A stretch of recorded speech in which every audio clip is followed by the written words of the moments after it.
যিহেতু ধাৰাসাৰ বৰষুণৰ ফলত মাৰ্ঘেৰিটা সমষ্টিৰ বিভিন্ন প্ৰান্তত তথা লেখাপানী জাগুন অঞ্চলৰ বিভিন্ন প্ৰান্তত বানেৰ সমগ্ৰ অঞ্চল ধুৱাই নিয়া পৰিলক্ষিত হৈছে।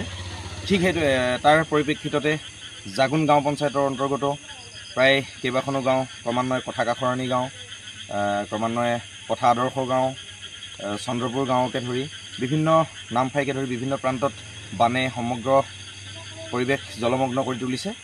তেনে ক্ষেত্ৰত আমি আমাৰ ফালৰ পৰা আমি সাধ্য অনুসাৰে বীৰ লাচিত নেহৰু অসম লেখাপানী জাগুন আঞ্চলিক সমিতি, লগতে জাগুন যুৱ সংঘ, তাৰোপৰি গোৰ্খা ছাত্ৰ সন্থা আৰু লগতে বুঢ়ীদিহিং আঞ্চলিক যুৱ সংঘৰ কৰ্মকৰ্তাসকলৰ যৌথ সহযোগত বানে ধোৱা সেই কথা কাখৰণী অঞ্চলৰ যি বিপদগ্ৰস্ত লোকসকল আছিলে তেখেতলোকক আমি ৰাতিপুৱা আজি পুৱা প্ৰায় 6:30 মান বজাৰ পৰা আমি তেখেতলোকক সুৰক্ষিত স্থানলৈ অনাৰ আমি ব্যৱস্থা কৰাৰ প্ৰয়াস কৰিছিলোঁ আৰু ঠিক সেইদৰে আমি উক্ত কাৰ্যভাগিত আমি সফল ৰূপায়ণ হৈছোঁ।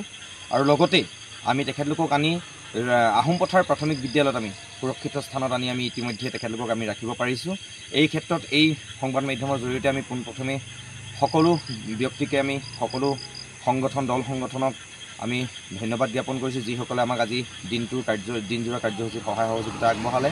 লগতে আমাৰ লেখাপানী আৰক্ষী প্ৰশাসন, লগতে জাগুন আৰক্ষী প্ৰশাসনৰ লগতে যিসকল SDRF বাহিনীয়ে আহি এইসকল ব্যক্তিক উদ্ধাৰ কৰা বা সুৰক্ষিত ঠাইলৈ অনাত যথেষ্ট যি অগ্ৰণী ভূমিকা পালন কৰিলে, তেখেতলোককো আমি এই মঞ্চৰ পৰাই এই অঞ্চলৰ পৰাই আমি অঞ্চলৰ হৈ তেখেতলোকক ধন্যবাদ আৰু কৃতজ্ঞতা জ্ঞাপন কৰিছোঁ।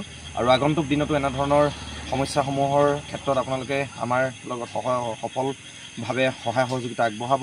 আৰু পুনৰবাৰ আমি চৰকাৰকো আমি দৃষ্টিগোচৰ কৰি দিছোঁ যে যিসকল ব্যক্তিয়ে বানাক্ৰান্তত বা বানেৰে ভাৰাক্ৰান্ত হৈ আছে তেখেতলোকক যাতে পৰ্যাপ্ত পৰিমাণে যি ধৰণে চৰকাৰী সাহায্য সা সুবিধাসমূহ পাব লাগে, স্বাস্থ্যৰ ক্ষেত্ৰতে হওক বা খোৱা বোৱাৰ ক্ষেত্ৰতে হওক বা থকা মেলা ব্যৱস্থা যি ধৰণে কৰিব লাগে সুন্দৰভাৱে ৰূপায়ণ কৰিবলৈ আমি এই মঞ্চৰ পৰা আমি তেখেতলোকক আহ্বান জনাইছোঁ। আৰু তেখেতলোকে যাতে সুন্দৰভাৱে তেখেতলোকৰ ক্ষেত্ৰত স্বাস্থ্যৰ প্ৰতি লক্ষ্য ৰাখি খোৱা বোৱাৰ প্ৰতি সম্পূৰ্ণ সুস্থ আৰু সবল ৰূপত তেখেতলোকৰ কৰ্মৰাজি ৰূপায়ণ কৰে, তাৰ বাবে আমি ইয়াৰ পৰা আহ্বান জনাইছোঁ। ধন্যবাদ। যিকোনো খবৰৰ বাবে যোগাযোগ কৰক আমাৰ এই নম্বৰত 7099017330 আৰু 7099017110।